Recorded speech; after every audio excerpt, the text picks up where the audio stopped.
খেয়ে চালাচ্ছে তাদের উপর তার আস্থা, যারা সৎ রাজ্য সরকারি কর্মচারী তাদের উপর আস্থা।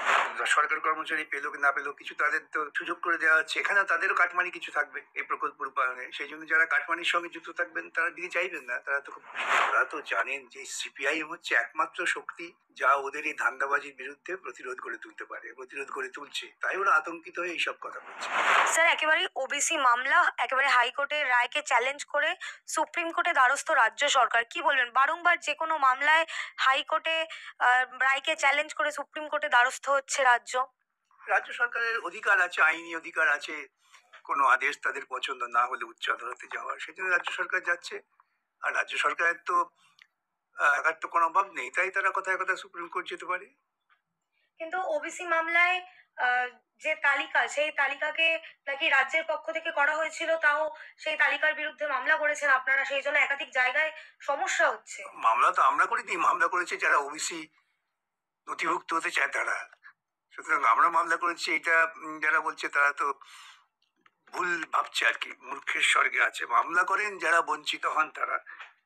এখন সেই মামলা হয়েছে, রাজ্য সরকারকে তার বক্তব্য বলতে হবে, আদালত যদি গ্রহণ করে ভালো কথা, গ্রহণ না করলে সুপ্রিম কোর্টে যাচ্ছে, সুপ্রিম কোর্ট যদি গ্রহণ না করে তখন আবার হাইকোর্টে আসতে হবে, এইসব চলবে আর কি।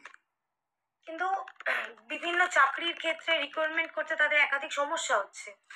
সেই সমস্যা মেটাবার জন্য তো প্রশাসনকেই উদ্যোগ নিতে হবে। প্রশাসন যদি সমস্যা তৈরি করে তা মেটাবে কে? প্রশাসন তো মেটাতে চাইছে, আপনারাই তো বারংবার হস্তক্ষেপ। মেটাতে চাইছে বলা এক জিনিস, আর মেটাবার জন্য সৎ প্রচেষ্টা হচ্ছে আরেক জিনিস, কিন্তু পার্থক্য আছে। তাহলে সৎভাবে করছেন না তারা? নিশ্চয়ই, তা না হলে এত গন্ডগোল হবে কেন?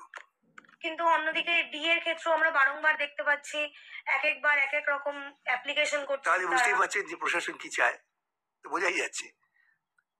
প্রশাসন কোনো ন্যায্য অধিকার বাস্তবায়িত করার জন্য চেষ্টা করে না, নিয়ে মামলা হবে, গন্ডগোল হবে, আটকে যাবে। কারণ রাজ্য সরকারের যে মূল দায়িত্ব, সে দায়িত্ব পালন করবে না। রাজ্য সরকার টাকা ধার করে ওই পাড়ায় কর্মসূচি চালু করে পাড়ার তৃণমূল কর্মীদের কাটমানির উপায়ের রাস্তা করে দেবে, এই তো। কিন্তু স্যার, ডিএ যে বকেয়া ডিএ ইতিমধ্যে দেওয়ার কথা ছিল 6 সপ্তাহের মধ্যে, সে উদ্যোগও তো এখনো আমরা দেখতে পাইনি। এদিকে মুখ্যমন্ত্রী একেবারে 21 সভা থেকে বলছেন যে মুখ্যমন্ত্রীর কোনো কথার মূল্য আছে? 94টি প্রকল্প করেছেন। 1 লক্ষ প্রকল্প মুখোমুখি করেন, 94টা প্রকল্পকে খুঁজে পাবে না। আর সেই প্রকল্পের ফলে 94 জন লোক উপকৃত হয়েছে কি দেখাতে পারবে না। উপকৃত হয়েছে তৃণমূলের কাডাররা, তারা কাটমানি পেয়েছে, এছাড়া তো কোনো উপকার এ রাজ্যে হয় না। কিন্তু 21 সভাতে তো বেশ জনসমাগমও ছিল। জনসভা থাকতে বছরে কি আছে, লোক ভাড়া করে নিয়ে এসছে, ভালো খাইয়েছে, মদের বোতল সাপ্লাই করেছে, লোক এসছে, তা ওরা নিজেরাই বলছে, এটা আমার কথা না। কিন্তু স্যার, এই যে ডি এর ক্ষেত্রে আগে আমরা দেখেছিলাম মুখ্যমন্ত্রী বলছেন যে ডি এর জন্য ঘেউ ঘেউ করবেন না। অন্যদিকে এইবার একেবারে অ্যাপ্লিকেশন করে তারা বলছে যে সুপ্রিম কোর্টে টাকা জমা রাখবেন। তাদের নিজেরই সরকারি কর্মচারী, রাজ্য সরকারি কর্মচারী, তাদের উপর কি তাদের আস্থা নেই? এটা বোঝাই যাচ্ছে, সেটা তো পরিষ্কার বোঝাই যাচ্ছে, তার নতুন করে ব্যাখ্যা করতে হবে না। রাজ্য সরকারি কর্মচারীদের উপর আস্থা নেই, তারা দুর্নীতিবাজ, যে সমস্ত রাজ্য সরকারি কর্মচারী কাটমানি খেয়ে চালাচ্ছে তাদের উপর তার আস্থা, যারা সৎ রাজ্য সরকারি কর্মচারী তাদের উপর আস্থা নেই। কিন্তু একেবারেই মুখ্যমন্ত্রী আমার পাড়া আমার ভরসা একটি নতুন প্রকল্প চালু করেছেন, সেখানে যে অ্যামাউন্ট দেওয়া হচ্ছে তা দিলে তো ডিএ কিছুটা মেটানো যেত। না না, ওসব এগুলো ভোটের আগে তৃণমূল কর্মীদের পকেট ভর্তি করতে হয় বলে এই সমস্ত প্রকল্প, আর কিছু না। কিন্তু ডিএটা কোথায় যাবে তাহলে? দিয়ে কয়েকজন সরকারি কর্মচারী পেলো কি না পেলো, কিছু তাদের তো সুযোগ করে দেওয়া হচ্ছে, এখানেও তাদেরও কাটমানি কিছু থাকবে এই প্রকল্প রূপায়ণে। সেই জন্য যারা কাটমানির সঙ্গে যুক্ত থাকবেন তারা দিতে চাইবেন না, তারা তো খুব খুশি। কিন্তু এই রাজ্যে নাকি 40% বেকারত্ব কমেছে। সেই জন্যই তো ভিন দেশে গিয়ে আমাদের বাংলা ভাষী পরিযায়ী শ্রমিকরা মার খাচ্ছেন। এখানে এত বেকারত্ব কমেছে যে ওখানে গিয়ে লোকে মার খাচ্ছে। দেউচা পাচামি হয়েছে, আইআইটি হয়েছে। বুঝলাম তো, এত বেকারত্ব কমেছে যার ফলে আমার রাজ্যে তরুণেরা বিভিন্ন রাজ্যে গিয়ে জন্মজুরি খাটছে এবং সেখানে বাংলা ভাষায় কথা বলছে বলে মার খাচ্ছে। বেকারত্ব কমার একটা চূড়ান্ত নিদর্শন এটা। তাহলে বেকারত্ব কমেনি আপনি বলতে চাইছেন? পাড়ায় পাড়ায় ঘুরুন না, আমাকে বলার দরকার নেই, তো আমার বলার দরকার নেই, যে কোনো সাধারণ মানুষ পাড়ায় পাড়ায় ঘুরলেই দেখবেন বেকারত্ব কমে গেছে। প্রত্যেক বাড়িতে যারা একটু লেখাপড়া শেখে তারা অন্য রাজ্যে চলে গেছে, একটু কর্মঠ ছেলে সে চলে গেছে একজন মজুরি খাটতে। মাধ্যমিকে উচ্চ মাধ্যমিকে পরীক্ষার্থীর সংখ্যা কমছে, এই সবের সঙ্গে যেগুলো যুক্ত। কিন্তু এই যে আপনারা বারংবার মামলা করছেন, তাই সব বিষয়ে তারা পিছিয়ে যাচ্ছে, তারা আটকে পড়ছে, তাই তো এই সব হচ্ছে। মামলা করার মতো পরিস্থিতি তৈরি হচ্ছে কেন? আজকে রীতিকা মামলা করতে না আসেন তাহলে আমরা মামলা করবো কোথেকে? কিন্তু মেয়েরা যখন কাজ পায় না, তারা যখন কোনো নিয়োগ প্রক্রিয়ায় অংশগ্রহণ করে দেখেন যে দুর্নীতি হচ্ছে, তারা আসেন মামলা করতে। মামলা তো উকিলরা করে না। কিন্তু হাইকোর্টের পরে তো সুপ্রিম কোর্টও একেবারে রাজ্য সরকারের বিরাট জয় তাহলে এসএসসি। ভালো কথা আছে, বিরাট জয় হয়েছে, তাহলে তাদের খুশি হওয়া উচিত, তাহলে তো দুঃখিত হওয়া উচিত না। কিন্তু এত বিরাট জয়ের পরে তারা তো খুশি নন মনে হচ্ছে। কেন খুশি নন? কল্যাণ ব্যানার্জি বলেছিলেন একেবারে হাইকোর্টের রায়ের পর যে সুপ্রিম কোর্টে মেরিটে কথা হবে। ভালো কথা, জিতেছেন। তাহলে কি তাদের মেরিটটা জিতে গেল? নতুন কি হলো, জিতলো তো, সেটা কার্যকর করুক। আসল কথা তো কার্যকর করা। কিন্তু যারা বঞ্চিত, এই তাহলে বঞ্চিতরা মামলা করবে। বঞ্চিতরা মামলা করলে তখন বলবে বিকাশ বাবুরা মামলা করছে। এই হচ্ছে ওদের লজিক। কিন্তু আমরা বারংবার শুনি তারা বলেন যে সিপিএম কে নিয়ে কথা না বলাই ভালো। আবার বিভিন্ন ক্ষেত্রে তারা আপনাদেরই ঘুরিয়ে ফিরিয়ে বিভিন্ন ভাবে আসলে দোষারোপ করে। ওরা তো জানেন যে সিপিআইএম হচ্ছে একমাত্র শক্তি যা ওদের এই ধান্দাবাজির বিরুদ্ধে প্রতিরোধ করে তুলতে পারে, প্রতিরোধ করে তুলছে। তাই ওরা আতঙ্কিত হয়ে এইসব কথা বলছে।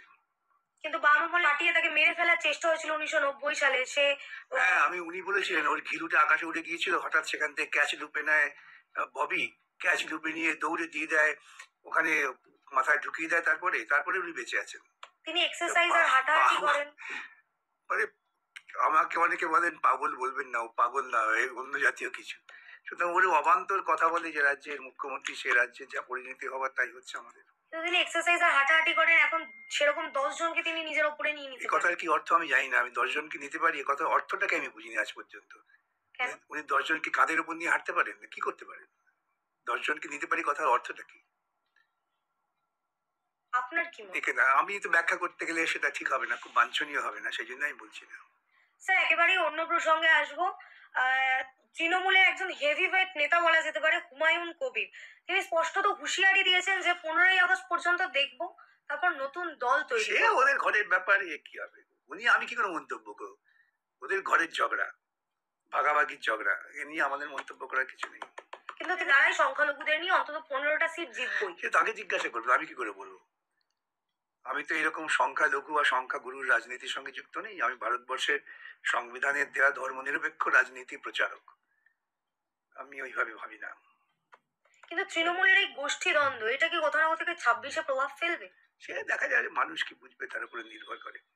প্রভাব ফেলবে কি ফেলবে না, কি কত টাকা তৃণমূলের মূল যে গোষ্ঠী, তৃণমূলের পরিবারের হাতে যে টাকা আছে, সেই টাকা দিয়ে তারা সব কিনে নেবে।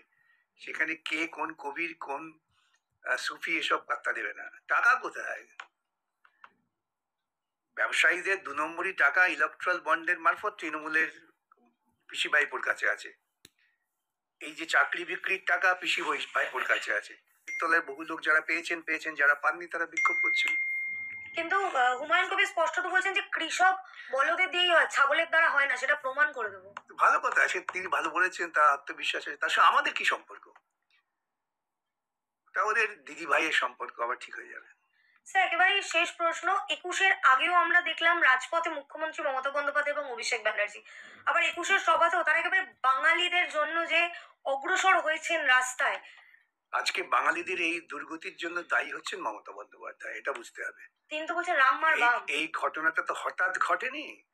এই ঘটনা ধরুন, আজকে বিজেপি অনেক বিভাজনের চেষ্টা করেছে, হিন্দি মারাঠি হয়েছে, কই মারাঠিরা তো মার খাচ্ছে না। কেন বাঙালিরা মার খাচ্ছে? তার কারণ এই বাঙালিদের যে তথাকথিত নেত্রী মুখ্যমন্ত্রী আজকের, তিনি অনুপ্রবেশের তত্ত্ব দিয়েছেন।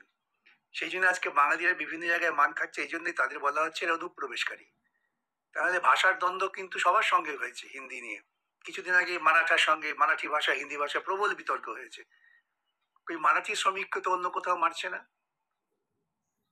তাহলে বাঙালি শ্রমিকদের মারছে কেন? তার কারণ বাঙালি শ্রমিকদের তারই রাজ্যের মুখ্যমন্ত্রী ইতিপূর্বে বলেছেন এরা অনুপ্রবেশকারী।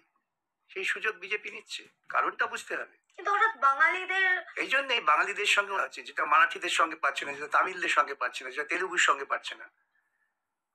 কেন এই রাজ্য থেকেই তো অনুপ্রবেশের ব্যাপার নিয়ে তিনি পার্লামেন্টে অসভ্যতা করেছিলেন না, বিজেপির হাতে অস্ত্র তুলে দিয়েছেন। তাই আজকে বাঙালি আক্রান্ত হচ্ছে অনুপ্রবেশকারী হিসেবে। ভাষা বিরোধিতা মূল কথা নয়, মূল কথা হচ্ছে ভাষা বাংলা বলছো মানেই তুমি অনুপ্রবেশকারী। আমি আবারও তো বলছি, কিছুদিন আগে তো মারাঠি ভাষার সঙ্গে বাংলা ভাষার একটা হিন্দির বিতর্ক হলো বম্বে এবং বিহারের। কই সেখানে মারামারি হলো না। তার কারণ তাদের মধ্যে অনুপ্রবেশের থিওরিটা ঢোকানো যায়নি। আজকে অনুপ্রবেশের থিওরি আপনি ঢুকিয়েছেন, এই জন্য আপনি দায়ী। কিন্তু রাম মাম একজোট হয়ে জবাই মাদের সে উনি ওর কিছু শব্দবন্ধ আছে, তার বাইরে উনি যেতে পারেন না। উনি জগাই মাঝেই বলে একসময় বিধানসভায় বলেছিলেন আমাকে আর মান্নানকে, কিন্তু উনি ওর কিছু নির্দিষ্ট শব্দবন্ধ আছে, এর বাইরে উনি জানেন না। তৃণমূলের দর্শন, বাম বিজেপির বিসর্জন। ঠিকই তো হয়েছে, তিনি সঙ্গে আলাপন। বাম বিজেপির বিসর্জন। আমি তো বলছি তৃণমূলের দর্শন বিজেপির সঙ্গে আলাপন, গোপন আলাপন আর কি। স্যার একেবারে শেষ প্রশ্ন, মুখ্যমন্ত্রী একবারে 21-এর সভা থেকে হুঁশিয়ারি দিয়েছেন বলা যেতে পারে, এরপর ঘেরাও আন্দোলন হবে, স্লোগান হবে, জব্দ হবে, স্তব্ধ হবে। উনি অনেক কিছু করেছেন, তখন আবার যাওয়ার ঘিরে উড়ে গিয়েছিল। হেডে ব্রেন নেই না, ব্রেনে হেড নেই, কিসব বলেন না, এই তারপরে এইসব বলবেন আর কি। তাহলে তিনি পুরোটাই আইবাস করছেন বলছেন? পুরোটাই নাটক, নাটক, পুরোটাই নাটক। ওকে যারা মেরেছিল বলে উনি লম্পজম্প করছেন। একজন সম্প্রতি প্রয়াত হয়েছেন, তিনি বিজেপির নেতা হয়ে গিয়েছিলেন, আরেকজন ওর নেতা। কার কথা বলছেন? তারা কেউ সিপিএম এর নয়। কার কথা বলছেন? সে যারা ওকে মেরেছিল বলে উনি লম্পজম্প করছেন, তাদের তিনি আশ্রয় দিয়েছেন, একজন নিজের কাছে, একজন দাদা